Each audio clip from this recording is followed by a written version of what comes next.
From Fairfax, it's the Inside Scoop, Virginia. All the news Virginians want to know. Here's your host. Welcome. This is the Inside Scoop production of Virginia Politics. I'm Bettina Lawton, your host, and tonight we have an encore appearance with Kory. She was last with us on January 9th, was fairly optimistic, kind of expecting things to go the way Virginia General Assembly sessions usually go, where people focus on getting things done. Unfortunately, that didn't exactly happen that way. And because of that, Kay is a national media star now, having appeared on the February 21st edition of Politics Nation with the Reverend Al Sharpton. She was the first Virginia legislator to show up on the national stage. As we all know, if you watch the show, we've been talking about it for weeks, about the absolute embarrassment that our General Assembly became this year. Yep. But Kay is now back. She made it. She survived. She's here to talk about some of the things that were important to her. We'll find out what happened to them. We'll talk a little bit about the fact that there's no budget. No budget. You have to go back on March 21st, next week, for a special session to see what you can do on that. Yes. But let's go back. First of all, welcome for coming back. You. I know this is your, like second full day back, so I appreciate you coming out. So happy to be here. I'm hearing that a lot, actually, from people who are in Richmond, thinking, they survived, they're back, there's some sanity in their life again, maybe? A little bit. It's refreshing. Well, good. Well, we're glad to have you back. We're glad everyone made it out safely. Yeah. Let's talk about some of the things that we talked about back in January. See what happened. You had two particular issues that were of importance to you. Yes. One of them was the parental notification bill. Yes. And I know there were competing bills. You mentioned that when you were here in January. Right. So what happened? Something passed, if I remember. Did it pass all the way through? What happened? Ultimately, nothing passed. Nothing at all? Right. I was, my optimism apparently was not justified. There was more attention paid to the issue, there was more conversation about the issue in committees, and there were four different bills introduced, two in the Senate and two in the House. And I thought that would definitely lead to a compromise that would be acceptable to all members of the General Assembly. But I was wrong. What happened? Well, what happened was a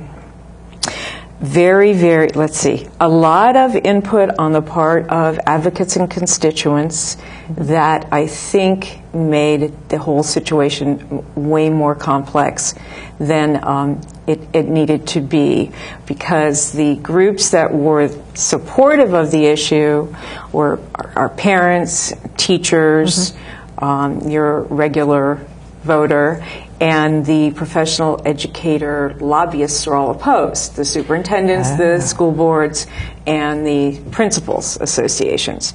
And because there were so many choices this time, the advocates were divided.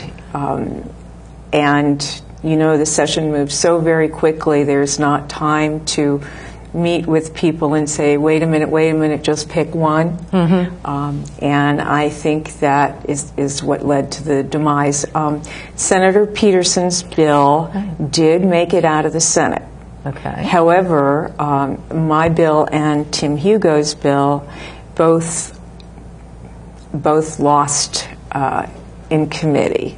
We agreed to work together at the very last minute and combine our bills, but that was not a successful effort. Marsden and Peterson combined their bills and made it out of the Senate. However, the statewide advocate groups did not like Chap Peterson's bill, and the Steuben family, the family of the boy who committed suicide, the Woodson student, did not support his bill. And Chap said that he was doing it for the Steubens, and if the Steubens didn't support his bill, then he couldn't support his own bill either. So he withdrew it from the House committee.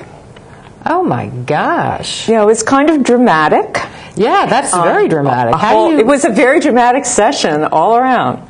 Well, so did the bill get amended or something? I mean, I assume if CHAP was doing this to help address some of the concerns of the student family, that somewhere along the line they must have supported it. That's sort of a big turnaround, isn't it?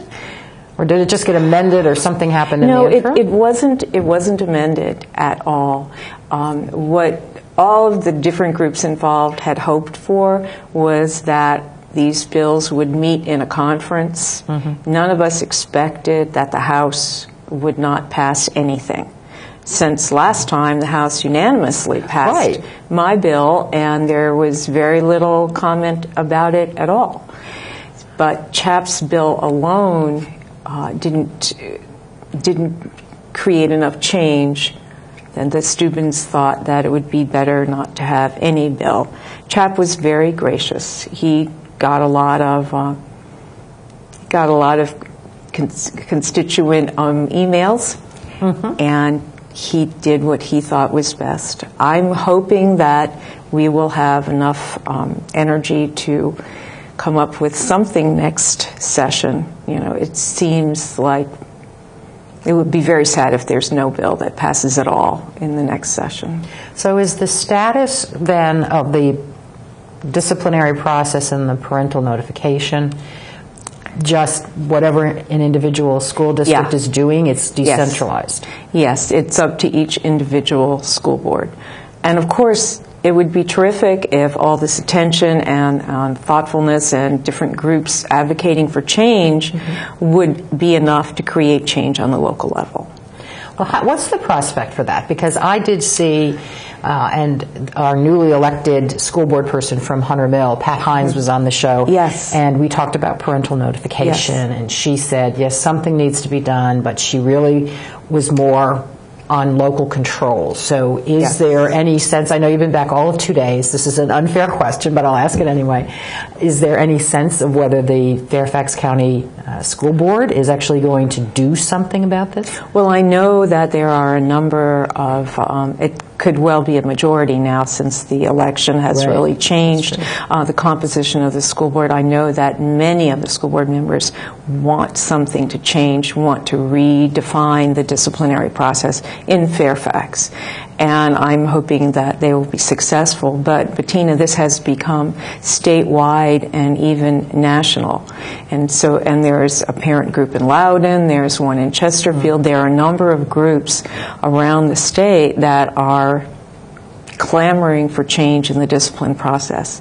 I firmly believe that this should be local control, mm-hmm. that the locality should do what is best for their particular student and parent body. But I think that some guidance from the state will help jumpstart what could be a very, very slow process otherwise. And I had thought, and of course just from reading the language of the bills, I had thought this was pretty nominal. I mean, it was sort of set the floor that said, here's the baseline, so without even that.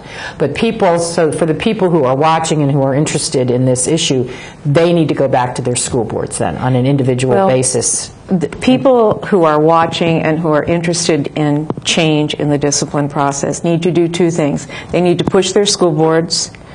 However, they also need to push their legislators, because if we can work on both levels, we'll be able to accomplish something that will be very fragmented and slow otherwise.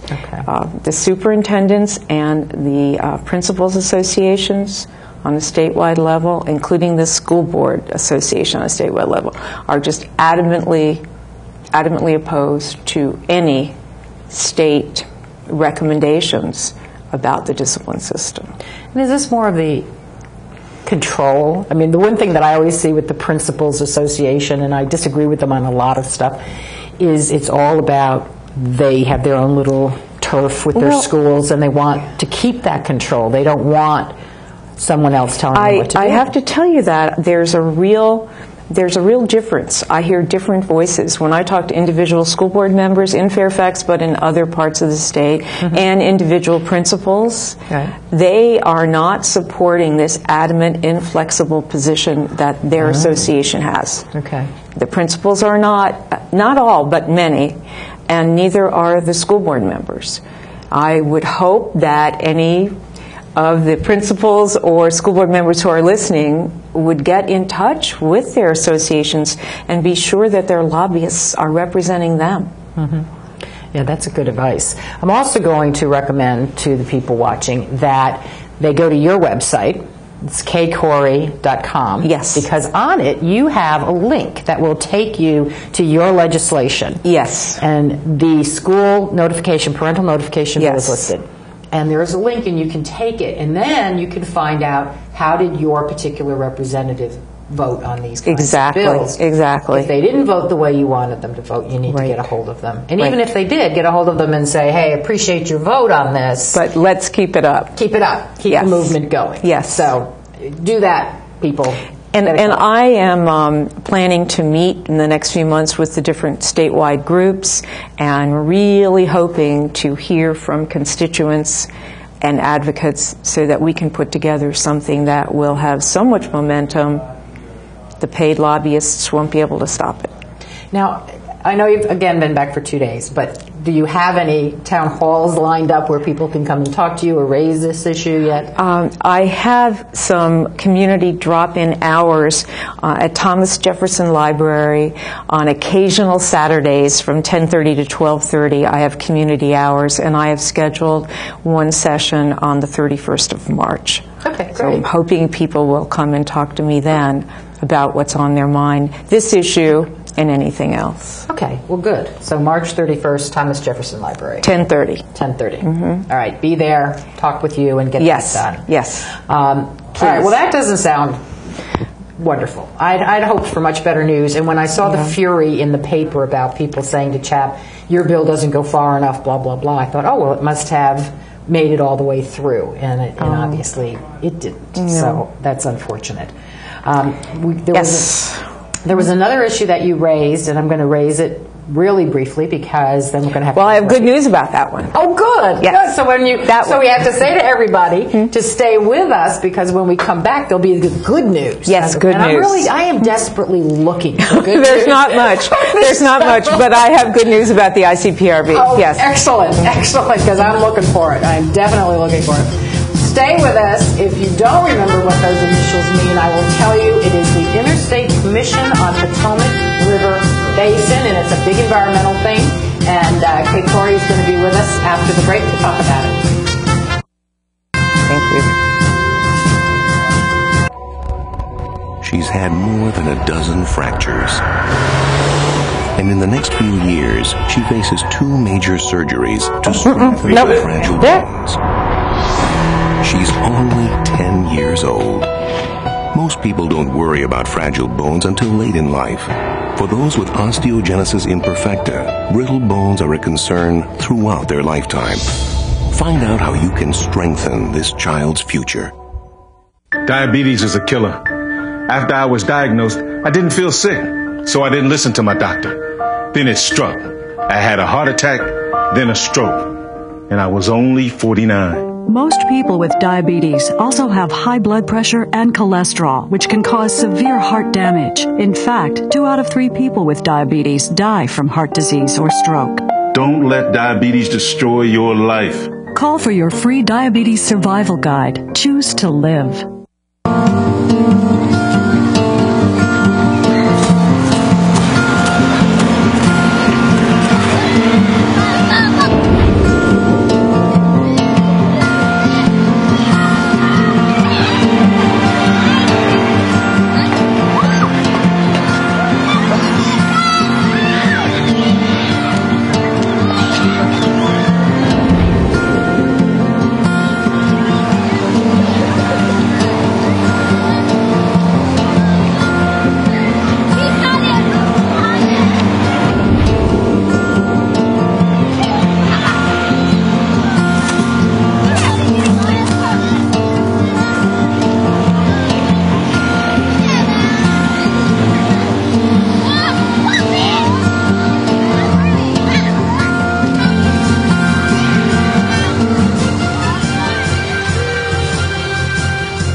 Here again, the Inside Scoop, Virginia.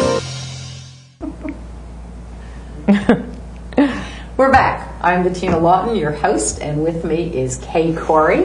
And when we left for the break, I said that we were going to talk about the ICPRB right when we came back. But we're not, because during the break we got into this interesting conversation. And so can we just do 2 minutes about the ICPRB? We're going to come back to that. All right. But first one of the things that we were talking about was this... the school lobbyists and how they seem to be much more strident in their views than what Kay thinks a lot of their members might be supporting based on her conversation. So what is Fairfax? Where does Fairfax stand in that? You were commenting that Fairfax isn't used to having to pay that much attention to Richmond. Yes. Towards the middle and end of the session, I started getting a lot of emails from individual school board members, individual teachers and principals, and they really, about the parental notification, I'm only talking about that right now, they really they didn't really understand what the lobbyists who represented their membership organizations were saying on their behalf. They didn't understand how the legislative package translates to a lobbyist who then has to make split-second decisions when they're in front of a committee and try to maintain credibility with the legislature, as well as some faith with the people at home.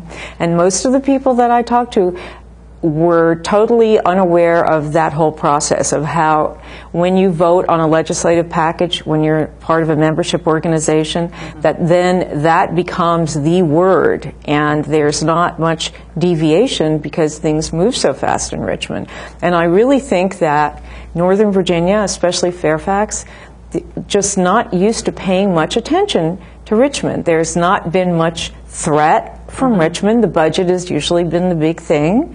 And Fairfax is wealthy enough and economically solid enough that the state's idiosyncrasies and being on time or being late doesn't really throw the government or the school system for much of a loop. The last time the budget was late was, I think, 2006, and people got very upset.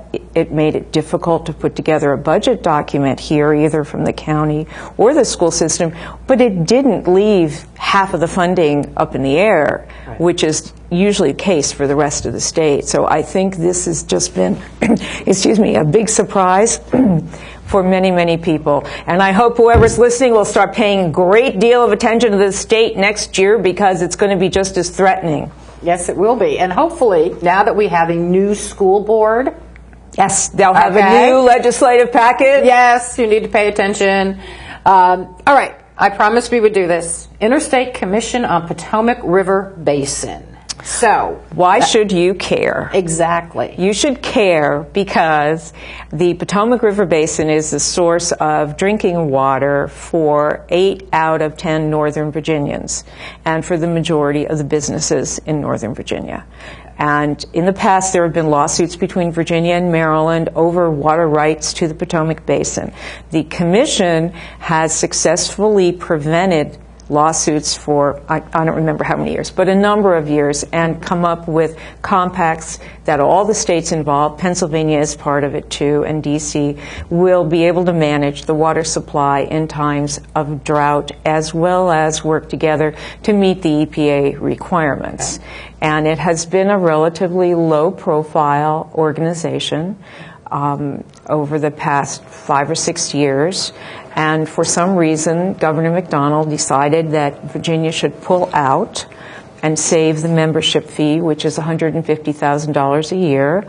The state budget is around $78 billion. Is that right? Billion? Yeah, billion. So $150,000. And Fairfax Water Authority, as soon as they heard that, said, we cannot guarantee a reliable water supply, either for business or for residences, if we're not part of that compact. Wow. It's a federal law that started that compact. You're not required to join it, but you are required, a state is required to give at least 1 year's notice if they're withdrawing, and the legislature has to vote to do that. Well, McDonnell had already given notice, but the legislature hadn't voted. Whoa, a little precipitous on his part. Yeah, and last year the dues were not paid. But if you closely read the charter, which I did, it doesn't say anything about losing your membership if you don't pay your dues. There's nothing about if you don't pay your dues. Okay. So what I was trying to do this year in session was reinstate the money in the budget. I also had legislation for a study over the cost-benefit analysis, since I had heard from so many businesses about needing a steady water supply for economic growth here. It's kind of basic. Micron, that kind of high-tech corporation. And naturally, Fairfax Water Authority and the other water authorities were rather hysterical at the thought that this body would disappear. So I introduced the study legislation as a fallback if I couldn't get anything into the budget. And I also worked with Senator Marsden, who introduced similar measures in the Senate, and a couple other senators had similar legislation, and Scott Surovell had a budget amendment, as I did in the House. So we were hoping that all those things together. So, okay, I'll speed it up. I realize. To me, this is fascinating. Well, because you're there, you're living it. This is anyway. The budget amendments made no difference as far as I can tell. Of course, we have no budget now, so some things might get resurrected, but I'm not confident. Now, you told me you had good news on this. I do have good news. I do have good news. So what happened is the governor put in a bill in the Senate, in the House, to eliminate that commission and a couple other commissions that are commissions our membership, that no one basically ever heard of. It was like this list of do-nothing stuff with the ICPRB stuck in the middle. And it went to the Rules Committee, which is totally run by the Speaker of the House. But fortunately, I was able to convince the patron of that bill to put in a substitute leaving out the ICPRB. I'm sure other people had been working on him too. I can't imagine it was just me. But that passed. Excellent. And then while I held my breath for many days, as it went over to the Senate, no one paid any attention or tried to amend it. So we're safe. We're safe for a year, whether or not any of the money gets put back into the budget. Okay. All right. So hopefully no one will look up next year and say, "Oh, wait a second, we missed the ball on this one." But, But at least if we didn't give notice, if we didn't give official notice this year, we get another year. That's true. And then we'll have a new governor. Yes, we will, because he can't run again. So I am very, very optimistic, and I'm very happy that so many other issues apparently overshadowed this, that it wasn't very high profile at all during the session. Well, I want to talk for a little bit about some of the ones that were high profile. Got you on MSNBC. Al Sharpton. Who would have thought? I know, it was great. I was like, wow, this is really cool. Yeah, I was shocked. You had, because I watched, of course, your piece, and you said that a lot of this legislation, that's now coming under the rubric of the war on women, yes, was morally arrogant. Yes. That it was an attempt to have a legislative chastity belt. And those are pretty... That's probably what got me on. That might have been it, but it was a great phrase. Well, it was true. This huge push to legislate morality was shocking. Yeah. And it came from a number of different bills and a number of different delegates and senators. I had not expected it. I'd expected a lot of conservative bills, gun rights especially, right. But not this huge attack on women's constitutional rights and women's access to health care. Yes, I mean, a lot of the conversation was about access to abortion and reasons for abortion, but it was broader than that. It was also about contraception. It was about the free clinics for the women who don't have insurance and need to get, reproductive health checkups.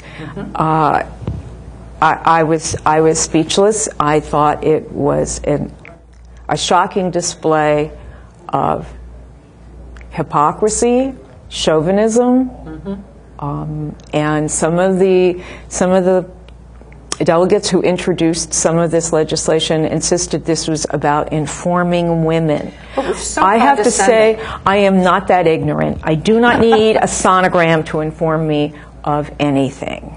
Yeah, I was amazed, and I have coming up on the 19th, in my next show on the 19th, I'm going to be having with me Margaret Sanger-Lampe and Nancy Sanger-Pallison, who are the granddaughters of Margaret Sanger, who was, of course, the woman who in the early 19th century took on the issue about birth control. Yes. Because it seems to me that the people, there's that sign outside the archive, I think it's actually engraved into the building about, if you don't know your history, you're doomed to repeat it. And it seems we're walking that line. Yes. People don't understand. They don't. Or they don't care. I don't know how much time is left in the show, but I want to say something about the governor's role in this. Yes, okay. Please do. I have been very, very, very, very, very, very, very disappointed in the Post's coverage of all of the legislation that constitutes a huge assault on women's rights. And I have been very disappointed in the fact that the Post has portrayed McDonnell as the hero who stepped in and modified it at the end. That's totally not true. He was behind all of this legislation. He was lurking in the halls of the Capitol, pushing legislators to go back in and try it again, reintroduce. And he only tried to modify the bill because there was so much public outcry. If there hadn't been attention in the press outside of Northern Virginia, if there hadn't been people voluntarily coming to the Capitol to protest this behavior, it was the very last day that he decided to request that the bill be modified. So the people on the ground, the people who came down for that first protest, lined the sidewalks. They made a big difference. Huge difference. Those people who came back and then ended up getting arrested. I think they made a huge difference too, and that's an unfinished chapter. I mean, the overreaction, holding women in handcuffs for 9 hours because they sat on the Capitol steps. Well, as I said on one show, there was a note. One of the legislators made a comment that when the gun advocates come down, they aren't treated this way. Right. And that's right. And so there was the sort of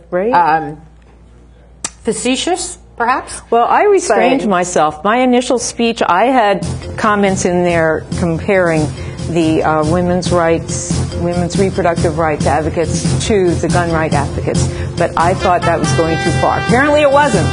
Well, thank you for coming on. I appreciate the update. We will have you back. Thank you. God knows it hasn't ended yet. Thank you, Kory. Oh, Bettina, it's always a pleasure. Really, thanks a lot.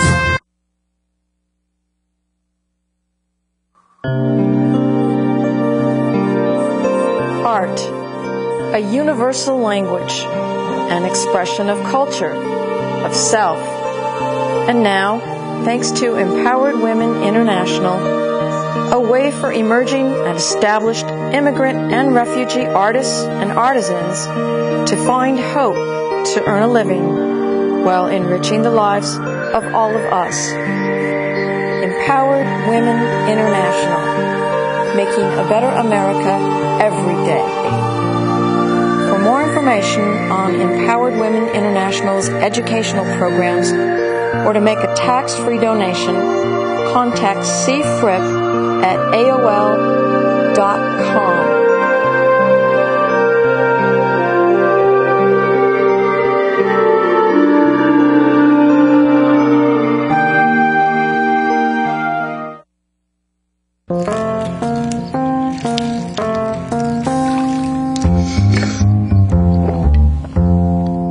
Here, kitty, kitty. Here, kitty, kitty, kitty. Here, kitty, kitty. You'd think it would be easy to tell which kids have trouble with their eyesight. But that's not always the case. Even though 1 in 4 children may have a vision problem, eye doctors tell us the symptoms aren't always so obvious. We do know that 80% of all childhood learning is visual. And without good vision, kids can have trouble learning to read. And may fall behind in school. For clues on how to spot the real-life signs of childhood vision problems and what parents can do, visit checkyearly.com. A public Here service again, message from the the Vision Inside Council Scoop, of America. Virginia. And reading is fundamental.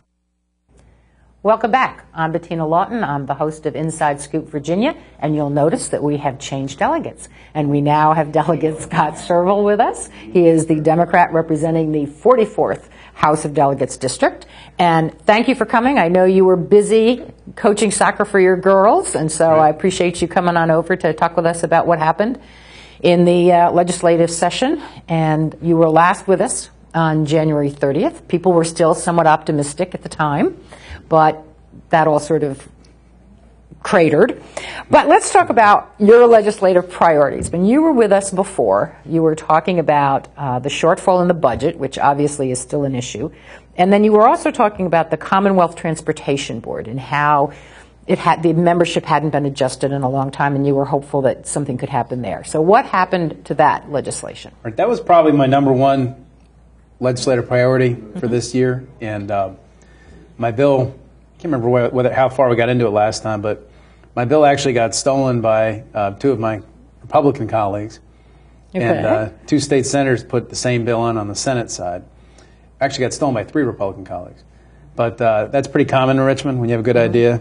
Somebody else will take it. Usually somebody in the majority takes it and then carries it. So my bill ended up getting worked into Tom Rust's bill. And me and Tom and Delegate Jim LeMunyon and Delegate Chris Peace from Hanover worked together. We ended up getting over a majority of the House of Delegates to co-sponsor the bill. I think there was about 53 or 54 of us at the end. Wow. And we got it at a committee on a close vote. We got a subcommittee on a close vote, at a full committee on a close vote. We actually had an interesting debate on the floor of the House. It ended up carrying, I think, with 54 votes out of the House of Delegates. Okay. And I think that was about 2 or 3 days before crossover. The day after crossover, it was heard in Senate committee and immediately tabled. Really? And, yeah, well, Senator Peterson and Senator Marsden's bill had already been heard in the Senate.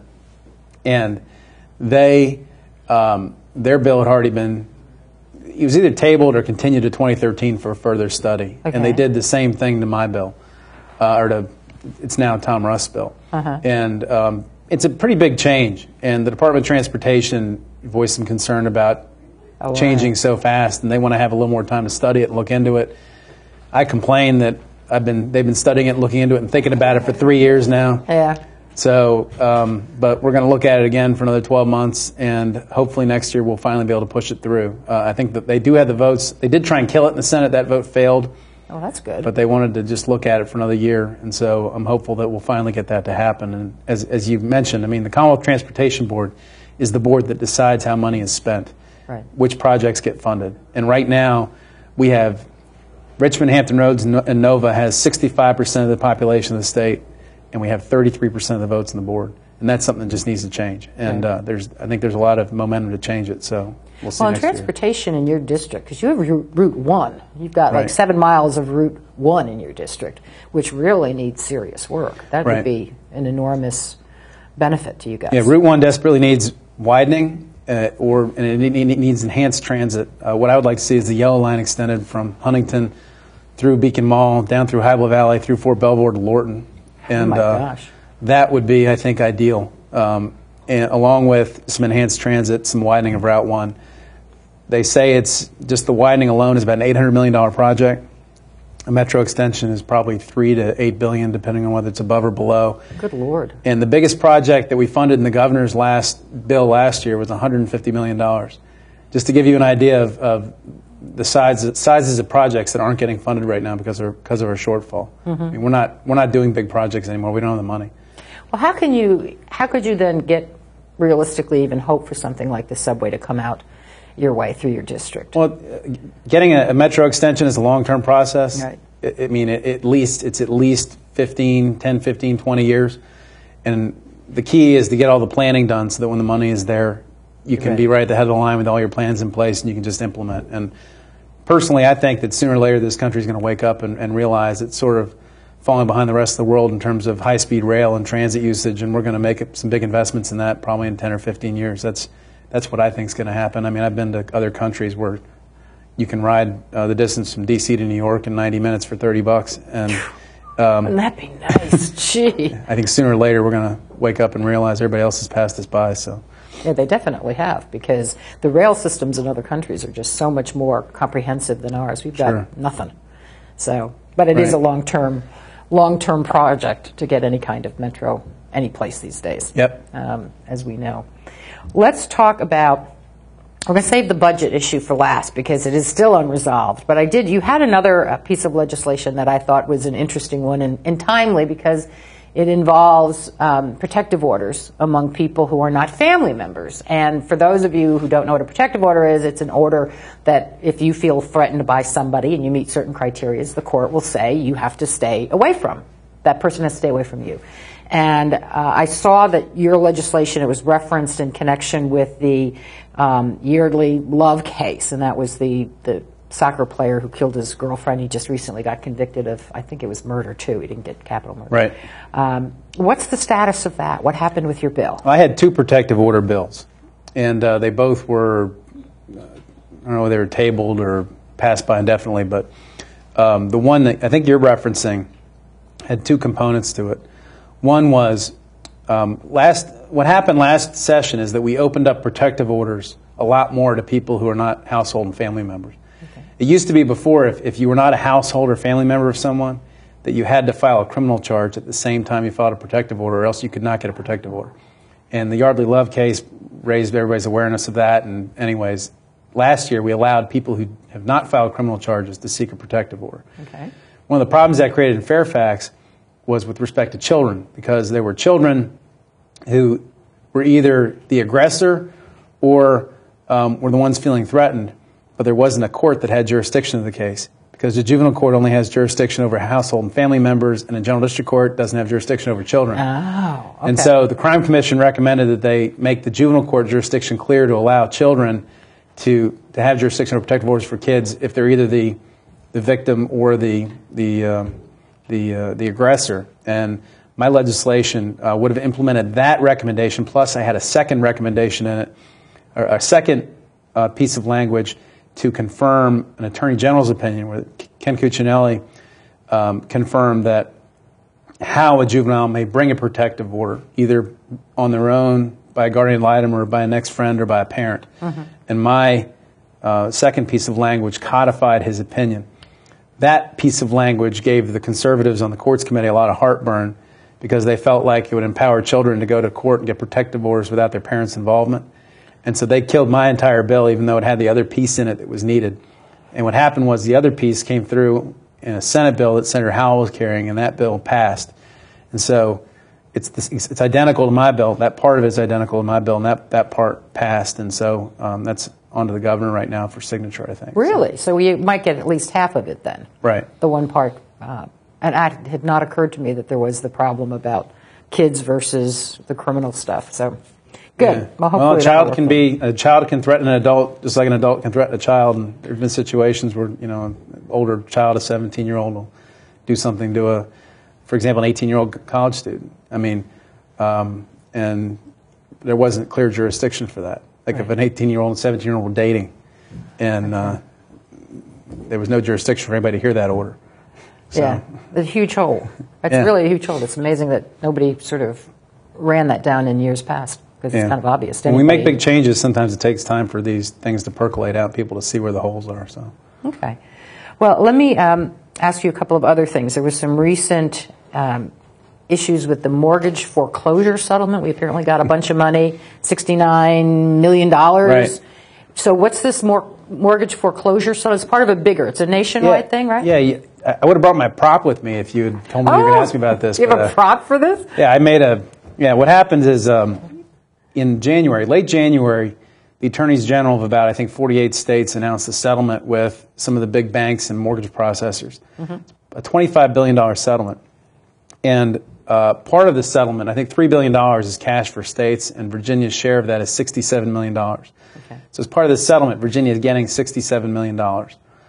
The intent behind the settlement was to help with affordable housing, first-time homeowners, rent assistance, stuff like that, people who've been victimized by the foreclosure crisis. Mm-hmm. The House Appropriations Committee took the $67 million, just threw it into the kitty to pay for all state services. And so the second time, we didn't realize it the first time the budget came through. The second time the budget came through, I proposed an amendment to the caboose budget to take that money and put it into the Virginia Housing Authority Trust Fund. Okay, now let me pause just a second here. What is a caboose budget? Every year we get 2 bills, or in this cycle we get two budget bills. Okay. One is the cleanup stuff from the last 2-year budget. Okay. To cover things through June 30th this year. And then the second budget bill is to cover everything for the next 2 years starting July 1. Okay. So the caboose budget is how we deal with, for example, the surplus money that comes in that has not been spoken for yet, or other little things. And because this money is being paid in before July 1 of 2012, it falls into the caboose budget. All right. And so my bill took it and put it in a trust fund, and it failed on like a party line vote pretty much. I think it was like 67-34, something like that. But the Senate has made my budget amendment one of their negotiating points, and they strongly feel that that money ought to be used for foreclosure victims and not just thrown into the kitty. And right now all that's being negotiated. But when I was on the floor, I made I don't know if you ever played Monopoly, but I had Sure. The community chest card has a card that says bank error in your favor, $200. And so I made that card, and it said bank error in your favor, $67 million, and I put Ken Cuccinelli on it, and I held it up on the floor and said, you know, this isn't Monopoly. You can't just throw the money in the kitty. You know, this money's dedicated for something, and we have to put it in the place it was intended, is for these foreclosure victims. And so that's what that's all about. And hopefully we'll do that. I think that there's a lot of pressure for that. The real estate industry is strongly behind it, the realtors, the home builders, all the affordable housing advocates. Right. A lot of localities would be interested in being able to use this money to build affordable housing. So there's a lot of pressure to do it. We'll just see the budget is a real mess in terms of we started off with $1 billion shortfall, and they're looking for money everywhere to plug it, and hopefully they'll do it. It's the second biggest settlement in the history of the country. The first biggest is the tobacco settlement. Didn't we have some kind of problem with the tobacco money at one point? I thought they tried doing something like that with it too as well. The tobacco money we get every year goes to the Virginia Tobacco Commission, and they take that money and spread it around Southwest and Southside Virginia on specific projects. And so that money goes to help the areas that are affected by reduced tobacco consumption. Okay. From my point of view, this money similarly ought to just be used for the purposes for which it was given to us, and not just used for funding the budget. So we'll see what happens. Well, it seems like a drop in the ocean vis-a-vis the entire budget, but for the purpose for which you were supposed to get it, that's not a bad amount of money to try and spread around. $69 million is a lot of money. When you consider that Fairfax County is 20% of the state, Fairfax County's share of that's millions of dollars. Which would be great, because we have a whole big issue about affordable housing in Fairfax. That's right. So we could really use a lot of foreclosures up here. Yeah, absolutely. Well, we are going to break. You can hear the music, and Scott is going to be with us on the other side of the break. So stay with us. We'll be right back. We're playing in the woods. Well, it's a matches and that's no good. Listen to smoke before you give it a try. Only you. Don't play with matches. Don't play with fire. Cause there's nothing very funny about nothing very nice on a homeless mind. So if a gorgeous force is what you desire, don't play with matches. Don't play with fire. Only you can prevent wildfires. Fire. Why don't you just wash your car at home? When I wash my car, everything runs down the street and down into the storm drains. With all the chemicals in the soaps and waxes, the last thing I want to do is poison my own drinking water. At least here, it's all contained and recycled on site. That's why I also take my car in for oil changes instead of doing it myself. I might take a chance on spilling stuff. You know what the best part is? What? More time to kick back and watch the game. How far would you go to protect the planet? I want you to build an ark. Here we go. Okay, that's good. Oh, okay. Ow! Maybe there's another way. People, the flood is imminent. Is it too much to ask for a little precipitation? Go to fightglobalwarming.com to find out what you and your community can do to reduce global warming pollution.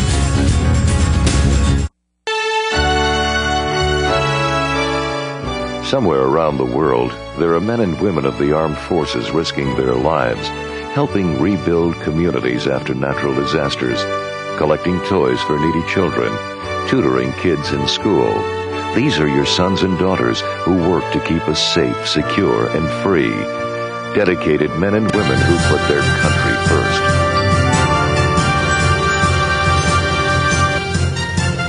Here again, the Inside Scoop, Virginia. Welcome back. This is our final segment. We are here with Delegate Scott Surovell. He is the Democrat representing the 44th House of Delegates district. And we're going to talk about a couple of other things that happened. One is this VRS reform. I understand you've changed some stuff. Can you explain what all of that is? And VRS covers teachers or state people? I know there's two different retirement systems.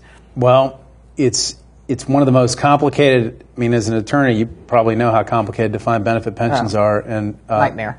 The Virginia retirement system is one of the most complicated financial beings we deal with while we're down there. The Virginia retirement system covers most state employees, not all, but most.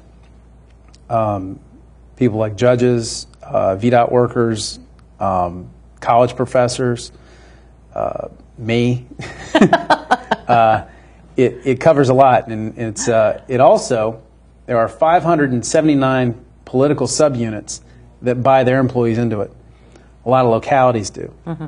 Fairfax County has its own retirement system, but for example, the Fairfax County teachers partly use VRS. Okay.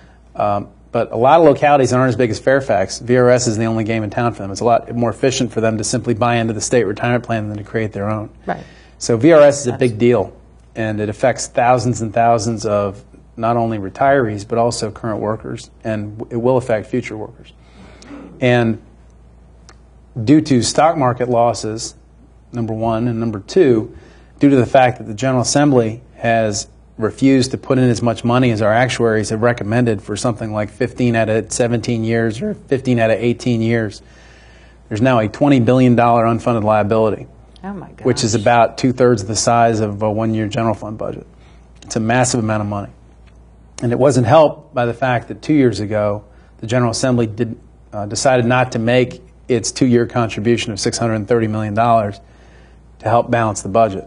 We talked about that the last time you were here. You said it's like saying I'm not going to pay my mortgage and then saying, hey, I got money in my checkbook. Exactly. Yeah. And so we have this $20 billion unfunded liability, and everybody's been trying to figure out what are we going to do about it. And it was studied over the summer by JLARC, which is the sort of independent accounting review board for the state. They made some recommendations, and some bills were introduced. And we voted the bills very early in the session. And then we didn't hear anything.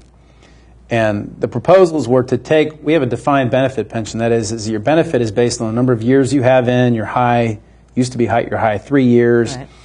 Some other factors, but it's not like a 401k. You don't decide how much money you're putting in. And the state pays your contributions. The recommendations were to change it from a mixed defined benefit program and to also add like a 401k component, and to reduce the defined benefit provision, and to have the rest of it made up with the 401k provision. And that was just sort of hanging around out there.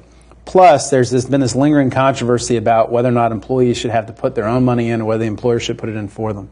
Mm-hmm. It really doesn't make much of a difference from my point of view. It's more symbolic than anything. But the problem is if you tell employees they're going to put in their money without giving them a raise, you're basically giving them a 5% pay cut. Right, exactly. So anyways, out of their pocket. These bills were hanging around out there, and then I think on Friday I went to some of the Republican leaders and wanted to know when I was going to get home on Saturday. They told me about 1 o'clock.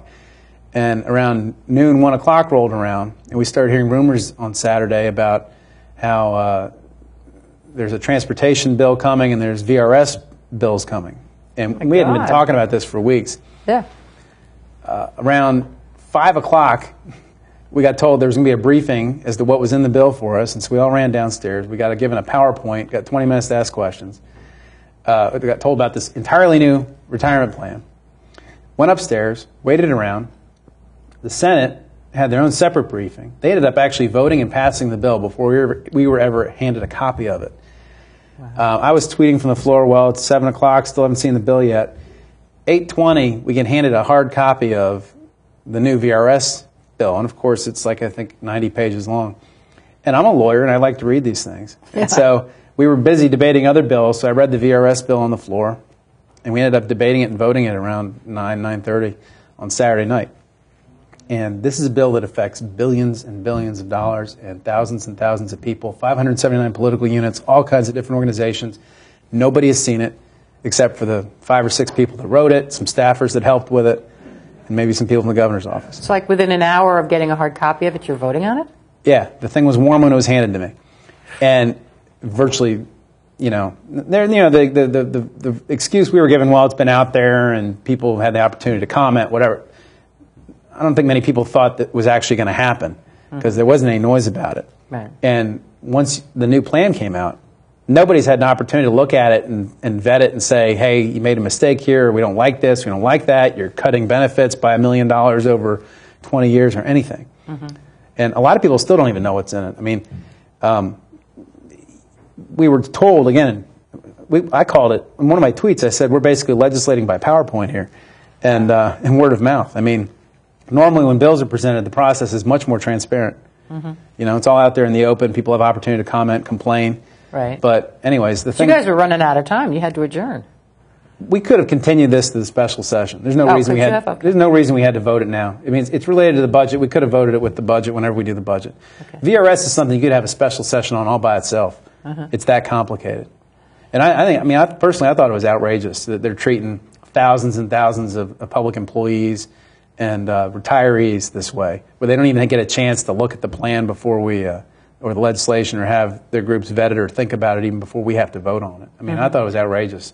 I mean, well, isn't that the point? I mean, if you don't have the people who are affected by it, the employees, the political units, able to read it and comment, then you can't get an effective opposition. Well, some of us thought that was the point. The point all along was to prevent another Wisconsin, to prevent 10,000 teachers from showing up at the Capitol and saying, "Don't." True. Well, you had bad benefits. experiences this time with protests down at the Capitol. I'm sure they didn't want another one. Sure, but I think it's.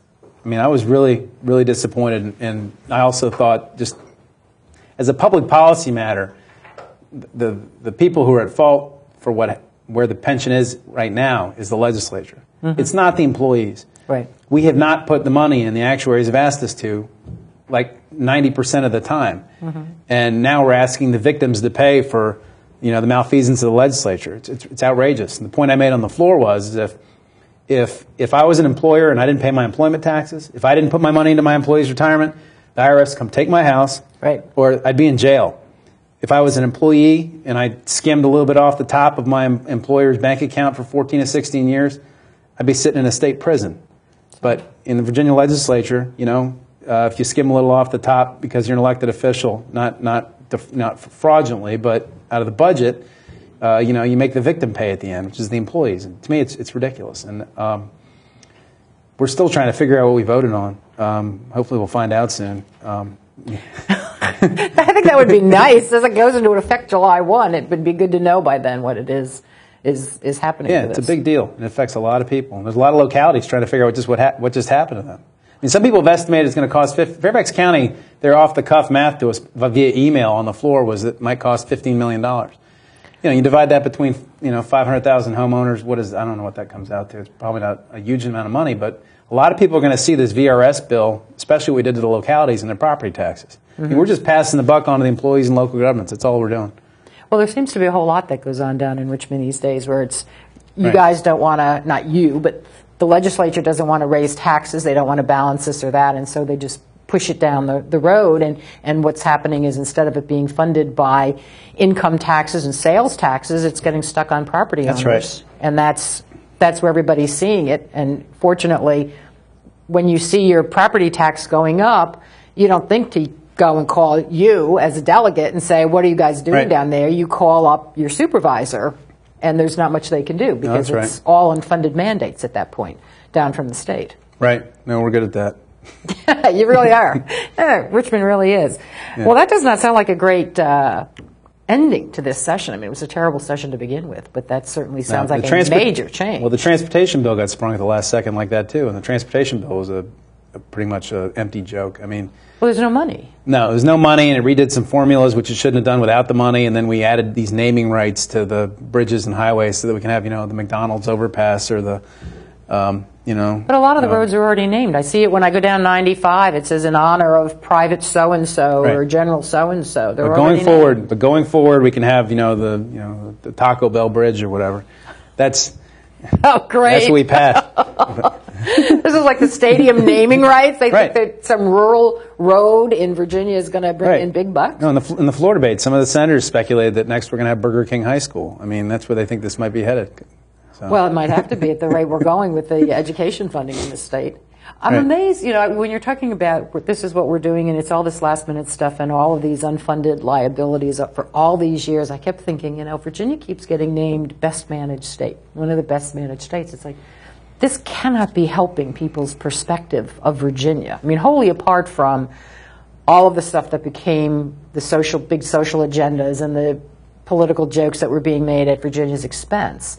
Having something like this come up where you have a massive unfunded liability, at some point that the end comes and somebody's got to come up with just money. About every state has an unfunded liability. Ours is one of the smaller ones, actually. But so that keeps us in our best state managed because we're not as bad as the others. Wow, what a tribute! I love it. Yeah. Let's talk about tax credits for a second. I saw some reference to private school tax credits. So if I send my kids to private school now, I can get a tax credit? No, it's not that. It's not that. What the bill that ultimately passed said that if you are a corporation or an individual, if you give a donation to an entity that provides scholarships to poor children, then you can take a tax credit for the amount of your donation. So instead of, if you make $100,000 a year and your marginal tax rate, the highest tax rate is like 30%, you donate $1,000. If you were to be a normal charitable deduction, you get be a deduction. You get $300 tax benefit. Saving for retirement might be easy. A tax credit means you get a full $1,000 off your tax bill. Wow. But what this says is that these private organizations can fund only scholarships to private schools, and their definition of a poor child is a child whose family makes, I think, less than $80,000 a year. Wow. And it basically, what it does, and it's capped at $25 million. And it basically takes because we're going to have people taking tax credits for $25 million. It's taking $25 million out of the general fund, away from public schools, and putting it into private schools. And I found it offensive. I thought it was unconstitutional for about 3 different reasons. That's another, I think, bad bill that happened. It was one of the governor's priorities and it passed. I must say, it gets worse and worse. The more I hear about what happened, as opposed to just the big stuff that we all heard about, the more you hear about these little things, the more you say, good Lord, what have we done? Folks, as I had said before, elections have consequences. Pay attention. Thanks for being with us, Scott. Yeah, thanks. Great for to having see me you again. Yeah. It was originally a $10 million tax.